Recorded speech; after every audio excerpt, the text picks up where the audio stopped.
Copper का प्रथम IP zinc के प्रथम आईपी की तुलना में कम होता है, किंतु कॉपर का द्वितीय आईपी जिंक के द्वितीय आईपी की तुलना में अधिक होता है, क्यों? समझाइए। ये क्वेश्चन है आपकी शीट में। चलो इस क्वेश्चन का आंसर देखते हैं क्या है। देखो, किसी भी इनऑर्गेनिक केमिस्ट्री से संबंधित अगर अपने कोई सा भी क्वेश्चन आता है तो उसके लिए सबसे सीधा सा आंसर है इलेक्ट्रॉनिक विन्यास। यानी हमको उसका क्या आना चाहिए? इलेक्ट्रॉनिक विन्यास आना चाहिए। अगर हमने उसका इलेक्ट्रॉनिक विन्यास लिख लिया, लिख करके देख लो, लिख करके देखने के बाद में आपको अपने आप आगे की राह मिल जाएगी कि हमें इसका आंसर क्या देना है। जैसे देखना, पहले क्या लिखता हूँ, दोनों के इलेक्ट्रॉनिक विन्यास लिखता हूँ। पहले कॉपर की बात कर लेते हैं, फिर जिंक की बात कर लेंगे। तो देखो, कॉपर का परमाणु क्रमांक कितना होता है? 29। जिंक का कितना होता है? 30। 29 देखो, 1s2 2s2 2p6 3s2 3p6 4s2 3d 9 आना चाहिए, लेकिन हमने आपको सिद्धांत लगाया था, उसके बेसिस पर क्या आ जाएगा? 4s1 3d 10, ये आएगा क्या? ऐसे जिंक की बात करेंगे तो विन्यास क्या आएगा? 1s2 2s2 2p6 3s2 3p6 4s2 3d10। देखो, मैंने आपको 11th क्लास में भी पढ़ाया था कि इलेक्ट्रॉन किसके अकॉर्डिंग भरे जाते हैं? N+L नियम के अकॉर्डिंग भरे जाते हैं। लेकिन जब इलेक्ट्रॉन निकालना होता है तो वो हमेशा किसमें से बाहर निकलते हैं? जो बाह्यतम कक्षक होता है। तो इसी के लिए बात करें अगर हम 3D और 4s के लिए, इस कक्षक के लिए, तो देखना, इसको मैं डायग्रामेटिक ड्रॉ कर रहा हूं। ये नाभिक, नाभिक के बाहर ये पहला कोश, ये दूसरा कोश, ये तीसरा कोश और ये चौथा कोश। हमारे सामने 4 कोश बने हुए हैं। चारों कोशों में से बाह्यतम कोश में 4s में कितने इलेक्ट्रॉन उपस्थित है? 2 इलेक्ट्रॉन उपस्थित है। कितने इलेक्ट्रॉन उपस्थित है बाह्यतम कोश में? 2 इलेक्ट्रॉन। लेकिन अंदर की तरफ जो 3D है उसमें कितने? इसके अंदर तो 2 है, इसके अंदर 1 है, ठीक है। जिंक की बात करें तो बाह्यतम कोश में 2 है, इसकी बात करें तो बाह्यतम कोश में कितना है? 1 है 4s में। लेकिन 3D में दोनों में क्या है? 10-10। डी के अंदर बात कर रहा हूँ केवल मैं, डी 3s2, इनसे कोई मतलब नहीं है हमको, ये कोई काम के नहीं। जो काम का है वो क्या है? बाह्यतम कोश का विन्यास। तो देखो यहाँ पे 1 2 3 4 5 6 7 8 9 10 इलेक्ट्रॉन किसके अंदर है? डी के अंदर। जब हमको इलेक्ट्रॉन भरना था तो हमने पहले किस में भरा? 4s में। क्यों भरा? क्योंकि ये हमारा N+L का नियम कह रहा है। N+L का नियम क्या कहता है? इलेक्ट्रॉन पहले उन कक्षकों में भरे जाते हैं जिनके लिए N+L अर्थात ऊर्जा का मान कम होता है। कल बताया था मैंने, ऊर्जा का मान 4s के लिए 3D की तुलना में कम होता है, क्योंकि 4s के लिए कितना आता है? N+L 4, जबकि 3D के लिए N+L कितना आता है? 5। किसके लिए N+L का मान कम है? 4s के लिए। इसलिए पहले इलेक्ट्रॉन किस में भरेंगे? 4s में, उसके बाद किस में भरेंगे? 3D में, ठीक है। इलेक्ट्रॉन भरने के लिए तो पहले 4s में भर रहे हैं दोनों में। लेकिन जब इलेक्ट्रॉन निकालना होगा, बाहर से कोई इलेक्ट्रॉन निकालने आएगा, कोई भी आया बाहर से इलेक्ट्रॉन निकालने, तो क्या सीधा यहाँ अटैक करेगा क्या अंदर?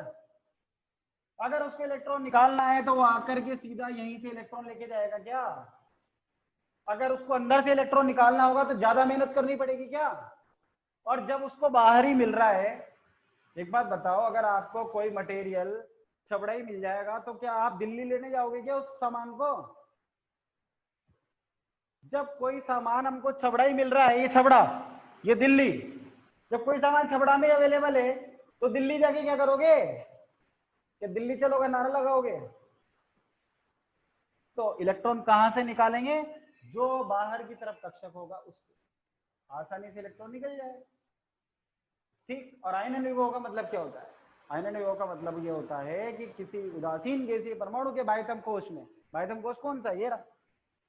बाह्यतम कोश में से इलेक्ट्रॉन को निष्कासित करने के लिए जितनी ऊर्जा की आवश्यकता होती है वही क्या कहलाता है?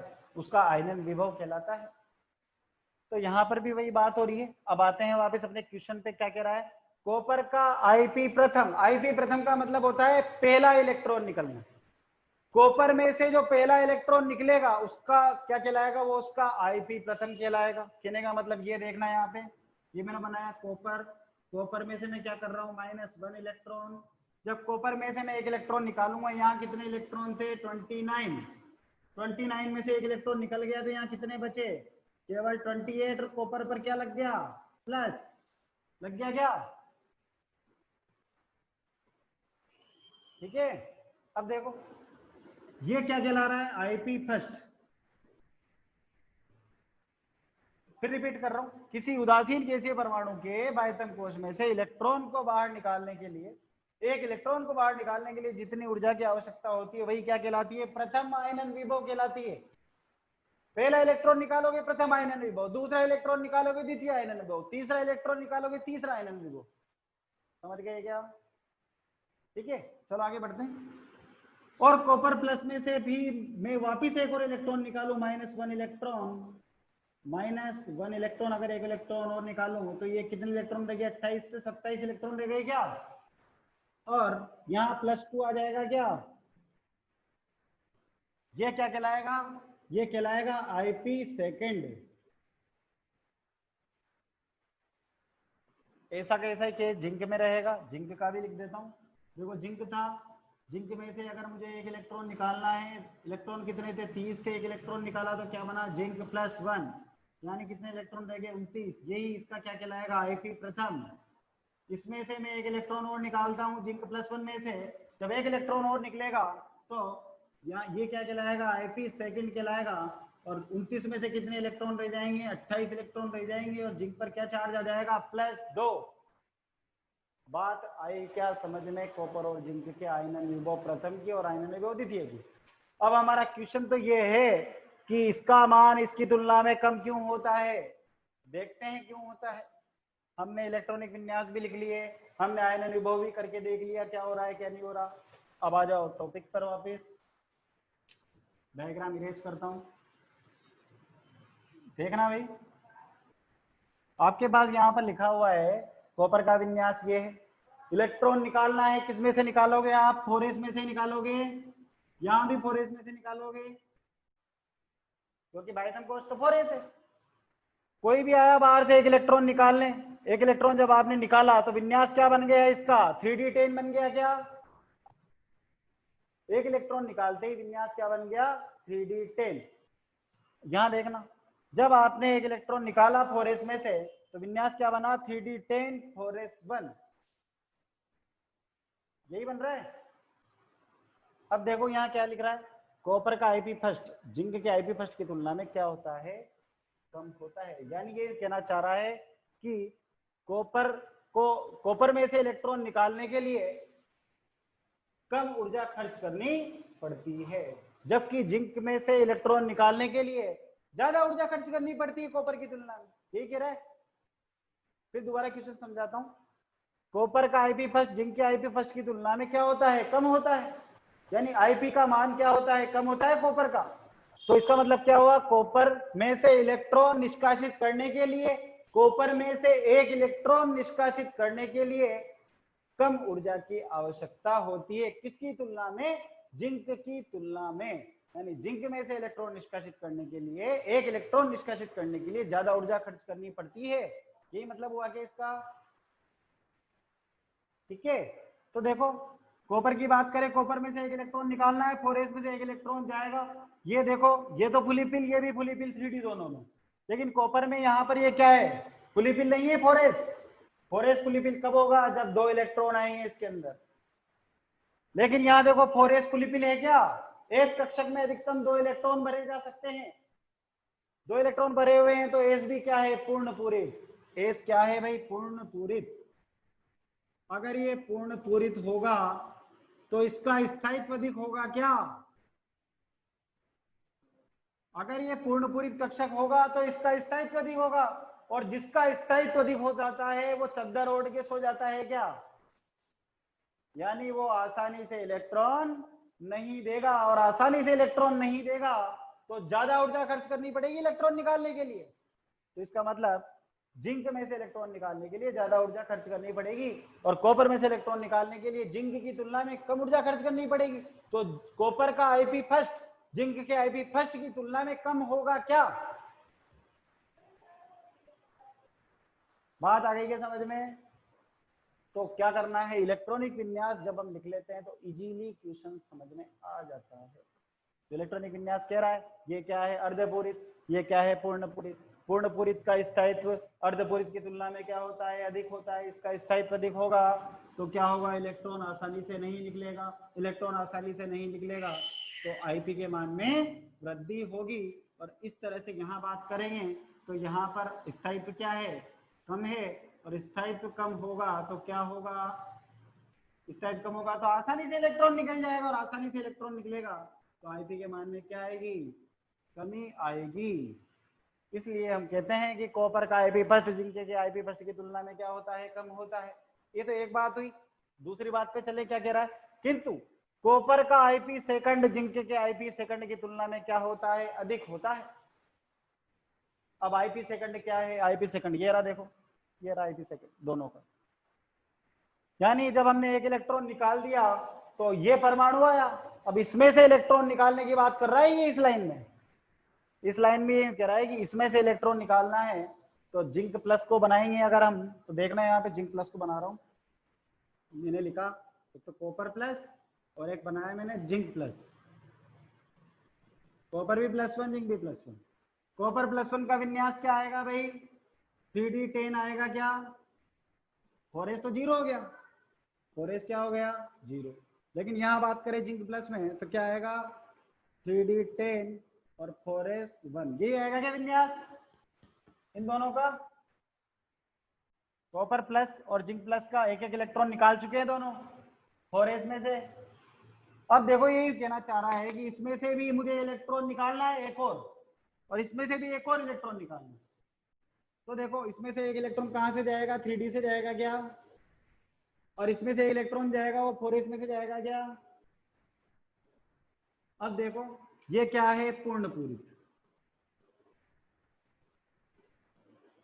डी कक्षक में 10 इलेक्ट्रॉन आते हैं अधिकतम। पूर्णपूरित है, पूर्णपूरित होगा तो क्या होगा, स्थायित्व अधिक होगा।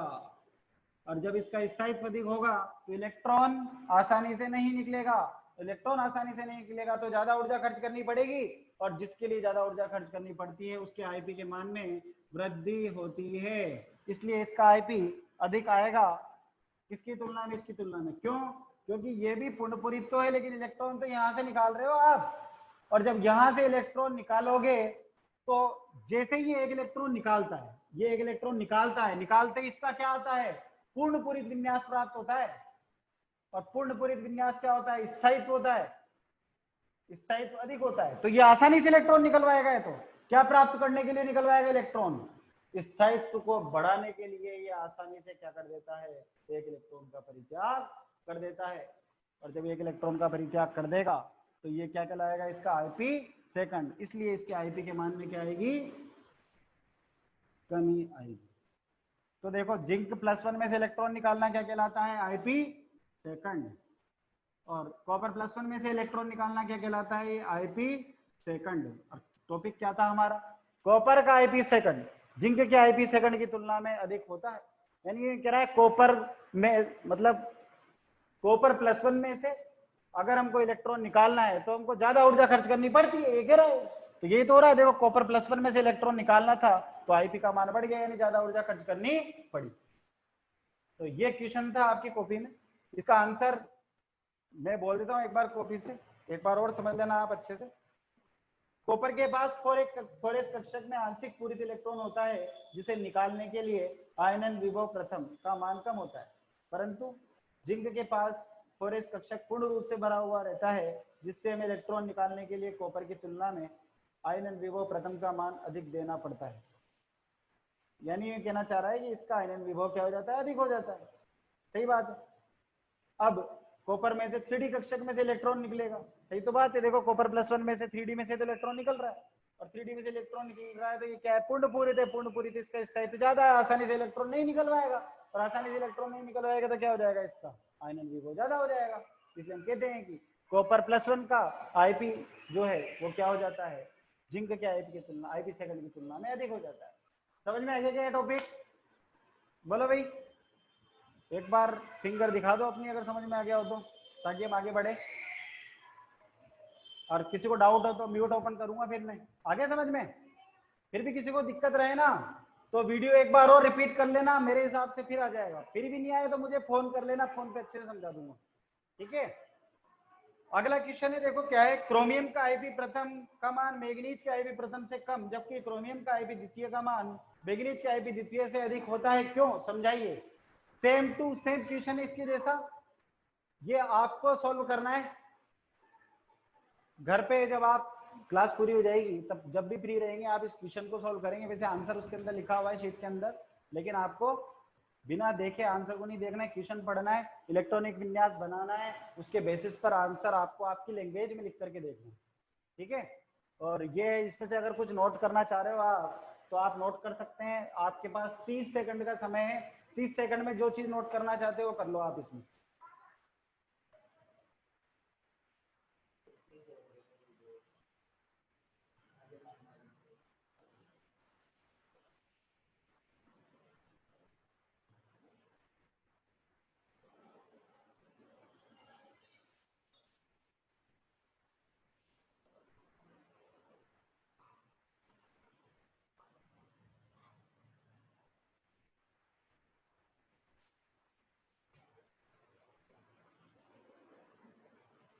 चलो हो गया होगा 30 सेकंड कंप्लीट। खैर आपके पास तो सुविधा है, मोबाइल है, मोबाइल में कुछ नहीं, 3 अंगली फेरनी है, स्क्रीनशॉट हो जाएगा सीधा, बाद में नोट कर लें। बहुत अच्छी सुविधा है आपके पास। चलो आगे बढ़ते हैं, ये टॉपिक कंप्लीट। इसके बाद में नेक्स्ट आपका टॉपिक आता है ऑक्सीकरण अवस्था। इसको इरेज कर रहा हूं मैं।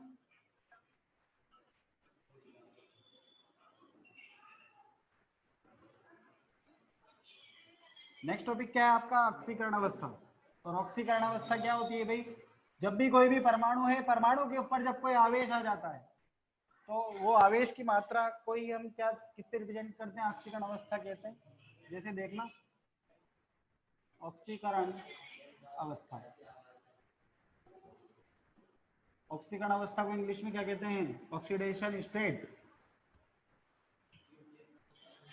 ऑक्सीडेशन स्टेट किसकी बात कर रहे हैं हम? डी ब्लॉक के तत्वों। और डी में भी आपके वैसे 3D वाली ही सबसे ज्यादा इंपॉर्टेंट है, वही आती है। बाकी वेरिएशन जो है ज्यादा नहीं है 4D 5D में, पर फिर भी उनको भी पढ़ लेंगे हम साथ के साथ। पहले 3D की बात कर लेते हैं। 3D श्रेणी के अंदर जो प्रथम संक्रमण श्रेणी है तत्व कौन कौन से हैं? साइंस टीचर, विनीता, कृपलानी, मन, फेकोनी, क्यों जन, ये सारे एलिमेंट है आपके पास 3D श्रेणी के अंदर। और इसके अंदर अगर हम बात करें तो सभी के अंदर सारे के सारे जो 10 तत्व हैं, 10 तत्वों के अंदर क्या उपस्थित है बाह्यतम कोश में? सबका जो जनरल इलेक्ट्रॉनिक कॉन्फ़िगरेशन है वो क्या है 3D सीरीज का? वो है 3D 1 to 10 और 4s 1 to 2। यही क्या जनरल 3D सीरीज में अगर हम बात करें 3D श्रेणी में प्रथम संक्रमण श्रेणी के तत्वों में सबका विन्यास यही है क्या? बाह्यतम कोश कौन सा है? 4s। 4s में बाह्यतम कोश में या तो एक इलेक्ट्रॉन है या 2 इलेक्ट्रॉन है, मैक्सिमम यही है क्या? और अधिकांशतः सभी में क्या है? 2 इलेक्ट्रॉन है, केवल 2 अपवाद थे अपने पास, क्रोमियम और कॉपर। तो इस बेसिस पर बाह्यतम कोश में 2 इलेक्ट्रॉन अगर होंगे तो अंदर वाले क्या कहलाएंगे? पूर्णपूरित कहलाएंगे। अगर ये 2 इलेक्ट्रॉन रिलीज कर दे, अगर ये तत्व 10 के 10 तत्व क्या करें? 2-2 इलेक्ट्रॉन रिलीज करें, बाहर निकालें, तो निकालने पर इनका जो सामान्य ऑक्सीकरण अवस्था आती है वो क्या आएगी? +2 आएगी क्या? एक इलेक्ट्रॉन रिलीज करे तो +1, 2 इलेक्ट्रॉन रिलीज करे तो +2 ऑक्सीकरण अवस्था आती है। तो इस बेसिस पर डी ब्लॉक के तत्वों की जो सामान्य ऑक्सीकरण अवस्था होती है वो कितनी होती है? +2। डी ब्लॉक के तत्वों की बाह्यतम कोश में 2 इलेक्ट्रॉन होने की वजह से इनकी सामान्य ऑक्सीकरण अवस्था कितनी आती है? +2 आती है, क्योंकि उन दोनों इलेक्ट्रॉनों को वो आसानी से क्या कर सकते हैं? रिप्लेस कर सकते हैं, हटा सकते हैं, वहां से बाहर निकाल सकते हैं। ठीक है, तो सामान्य बात आ गई है तो कि 2 इलेक्ट्रॉन उपस्थित होते हैं, इस वजह से ये या तो सामान्य तो क्या दर्शाते हैं? +2 दर्शाते हैं, लेकिन कॉपर और जो क्रोमियम है वो क्या दर्शाते हैं? +1 भी रिप्रेजेंट करते हैं। कॉपर और क्रोमियम कितनी दर्शाते हैं? +1 भी दर्शाते हैं। क्यों? क्योंकि इनके बाह्यतम कोश में 4s में 1 इलेक्ट्रॉन प्रेजेंट होता है क्या? कॉपर की बात करें तो क्या आता है 3d10 4s1, यही आता है क्या। क्रोमियम की बात करें तो क्या आता है 3d5 4s1, बायतम कोश 4s में एक एक इलेक्ट्रॉन है, और जब 4s में एक एक इलेक्ट्रॉन होगा तो उसको ये निष्कासित करेंगे आसानी से। जैसे निष्कासित करेंगे तो अंदर क्या हो जाएगा, फुलिपिल आ जाएगा क्या, और फुलिपिल हो जाएंगे, अंदर के पूर्ण पूरित हो जाएंगे। 3d क्या रहेगा, कंप्लीट रहेगा या अर्धपूरित रहेगा, यानी स्थायित्व को प्राप्त कर लेंगे। और जब स्थायित्व को प्राप्त कर लेंगे तो अब यह आसानी से इलेक्ट्रॉन का त्याग नहीं करेंगे। तो वही बात आ रही है यहाँ पे कि क्रोमियम की बात करें तो ये भी +1 शो कर सकता है, कॉपर की बात करें तो ये भी क्या कर सकता है, +1 शो कर सकता है। कर सकते हैं क्या दोनों, क्योंकि दोनों के पास बायतम कोश में एक इलेक्ट्रॉन उपस्थित है। केवल ये दोनों ही हैं जिनके पास बायतम कोश यानी 4s में कितने इलेक्ट्रॉन उपस्थित है, एक एक इलेक्ट्रॉन उपस्थित है। लेकिन बाकी जितने भी हैं इन सबका इलेक्ट्रॉनिक विन्यास हमने पढ़ा था, सब में बायतम कोश 4s में 2 इलेक्ट्रॉन उपस्थित होते, सब में हमने 4s2 लिखा हुआ है। तो इसका मतलब ये दोनों तो क्या दर्शाएंगे, +1 दर्शाएंगे, लेकिन बाकी सारे के सारे +2 दर्शाएंगे। क्या बोलो भाई,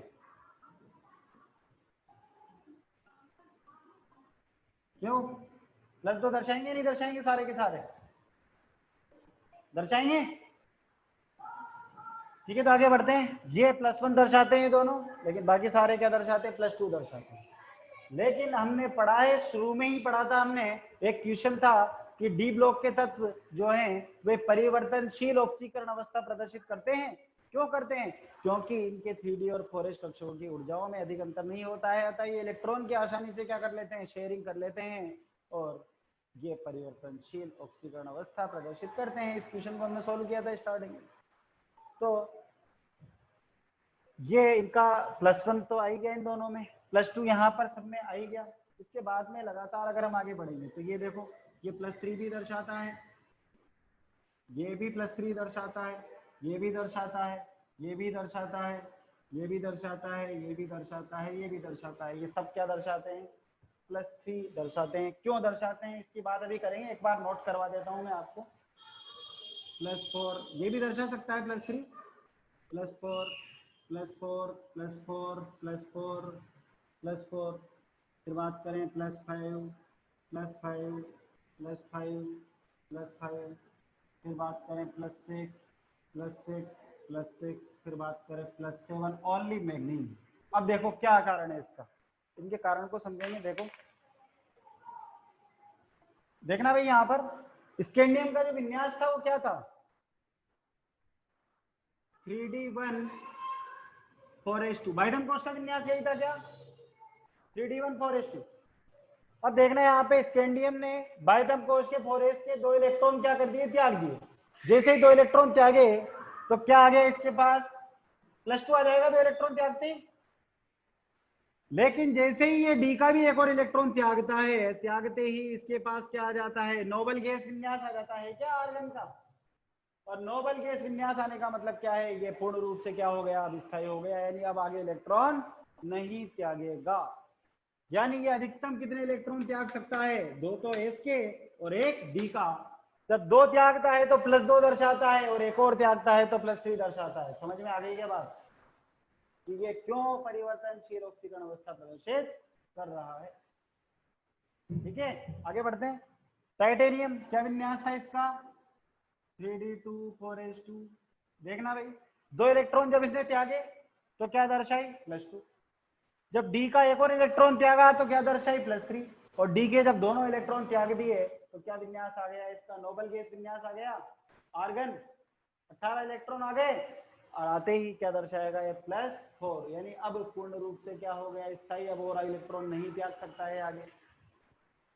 समझेगा बात को। नेक्स्ट, ऐसे वेनेडियम में क्या आ जाएगा, 3d3 4s2, यानी कुल कितने इलेक्ट्रॉन त्यागेगा, अधिकतम 5, ये 5।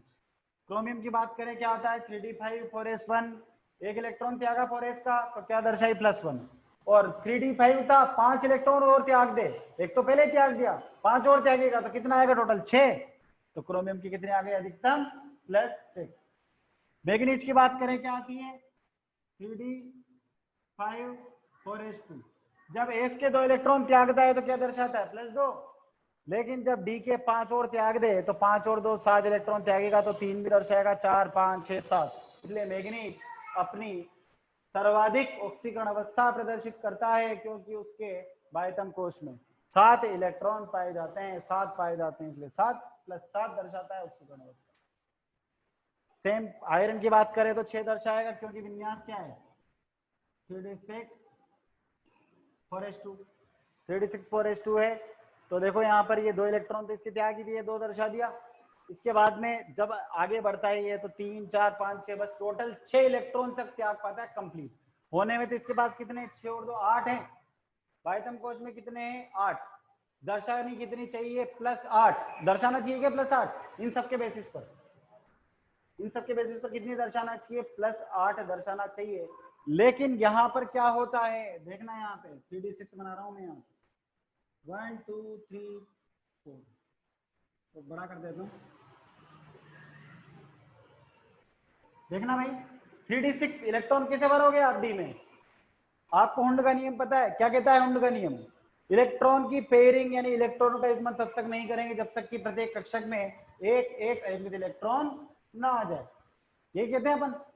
तो यहाँ पर आपको क्या करना है 6 इलेक्ट्रॉन भरने, डी में 5 कक्षक होते हैं, कुल 10 इलेक्ट्रॉन आते हैं। इलेक्ट्रॉन कैसे भरोगे डी में आप 1 2 3 4 5, ये 5 भरने के बाद अब क्या कराओगे आप युग्मन कराओगे, पहले युग्मन नहीं करा सकते, हुंड कहता है ऐसा। 5 भर दिए, अब 6ठा इलेक्ट्रॉन कहाँ आएगा यहाँ, भर दिया आपने 6 इलेक्ट्रॉन। अब देखो यहाँ पर जब 2 इलेक्ट्रॉन 4s के त्यागे इसने, वो तो त्याग ही देगा बाहर से 4s के, ये बना देता हूँ इधर 4s के 2 इलेक्ट्रॉन, ये 4s के 2 इलेक्ट्रॉन, ये 4s और ये 3d। 4s के 2 इलेक्ट्रॉन आसानी से त्याग दिए। बारी आई इनकी, अयुग्मित इलेक्ट्रॉन है 4, 1 2 3 4, 4 इलेक्ट्रॉन अयुग्मित हैं। और अयुग्मित इलेक्ट्रॉन क्या होते हैं, इजीली क्या किए जा सकते हैं, निष्कासित किए जा सकते हैं, जबकि ये क्या है पेयर्ड युग्मित हैं। और युग्मित इलेक्ट्रॉनों को निकालने के लिए हमको ज्यादा ऊर्जा खर्च करनी पड़ती है, और ज्यादा ऊर्जा खर्च करनी पड़ेगी तो स्थायित्व में क्या आ जाएगी, कमी आ जाएगी। और वो नहीं चाहेगा आयरन कि मेरे स्थायित्व में कमी आए, इसलिए केवल और केवल 2 इलेक्ट्रॉन तो 4s के त्यागता है, और 3d के 1 2 3 4 केवल 4 इलेक्ट्रॉन और त्याग पाता है अधिकतम। तो 4 और 2 6, इसलिए आयरन अधिकतम कितनी ऑक्सीकरण अवस्था दर्शाता है, ओनली +6। कितनी दर्शाता है भाई +6, इसके ऊपर वो नहीं जा पाता। कारण समझ में आ गया क्या, +6 से अधिकतम क्यों है। अगला है कोबाल्ट। कोबाल्ट में कहां तक जाता है +4 तक जाता है, इसे निकेल में कहां तक जाता है +2 +3 तक जाता है, कोबाल्ट में सॉरी +5 तक जाएगा। कोबाल्ट में कहां तक जाएगा +5 तक, क्यों, क्योंकि विन्यास क्या है 3d7 4s2।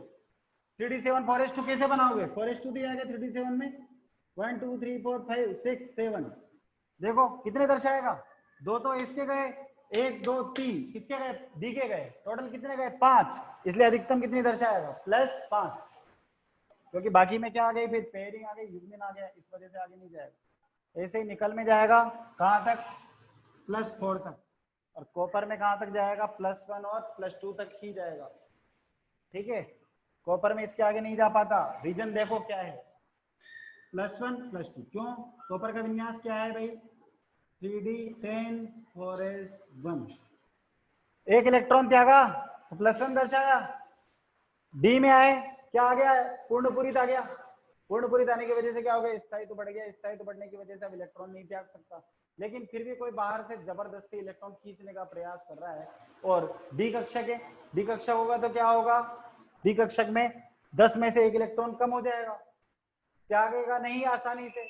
लेकिन यहाँ पर क्या होता है 1 इलेक्ट्रॉन और ये त्याग देता है, क्यों, क्योंकि परिरक्षण प्रभाव भी कार्य कर रहा है। यहाँ पर आपको पढ़ाया था मैंने अभी कि कॉपर और जिंक आने पर प्रभावी नाभिकीय आवेश की तुलना में कौन बढ़ जाता है, कौन बढ़ जाता है, परिरक्षण प्रभाव बढ़ जाता है। और परिरक्षण प्रभाव बढ़ेगा तो आकार तुलनात्मक रूप से बढ़ेगा, यानी नाभिक का आकर्षण क्या हो जाएगा, कम हो जाएगा। और नाभिक का आकर्षण कम हो जाएगा तो क्या होगा, इलेक्ट्रॉन आसानी से निष्कासित हो जाएगा क्या। इस वजह से यहाँ से ये +1 के बाद में +2 भी दर्शाता है, लेकिन +2 दर्शाने के बाद इस पर प्रभावी नाभिकीय आवेश इतना अधिक हो जाता है कि अगला इलेक्ट्रॉन निकालना बहुत मुश्किल होता है। यानी नाभिक उन बाह्यतम कोश के 9 इलेक्ट्रॉनों को जकड़ के रख लेता है अपने पास और इलेक्ट्रॉन बाहर नहीं निकल पाता है। अतः ये कॉपर अपनी अधिकतम +2 ऑक्सीकरण अवस्था प्रदर्शित करके चुपचाप बैठ जाता है और चद्दर ओढ़ के सो जाता है। इसलिए आज की क्लास यहीं पर समाप्त होती है। आप सब भी चद्दर ओढ़ के मत सोना। जिन जिन के बायोलॉजी है वो क्या करेंगे, बायोलॉजी की क्लास अटेंड करेंगे और अपनी क्लास यहीं पर ही समाप्त। अगर किसी को डाउट है तो वो अपने डाउट्स अभी पूछ सकता है। मैं ओपन कर रहा हूँ। म्यूट ओपन कर दिया। ठीक है, हाँ भाई किसी को प्रॉब्लम हो तो बोलो। म्यूट ओपन है, जिसको पूछना है अपना म्यूट ओपन करे और मुझसे क्वेश्चन पूछ सकता है। अरे ये मैंने कहा था ना, चेहरे दिखाओ अपने। चेहरे नहीं दिख रहे आप लोगों को। चेहरे क्यों डाल रहे हो? शर्म आ रही है क्या? Hello sir. चलो क्वेश्चन पूछो जिसको कुछ पूछना है।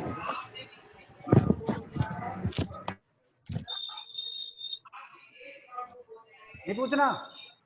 चलो ठीक है, जिसको दिक्कत है वीडियो देख लेना या फोन पे पूछ लेना। ठीक है।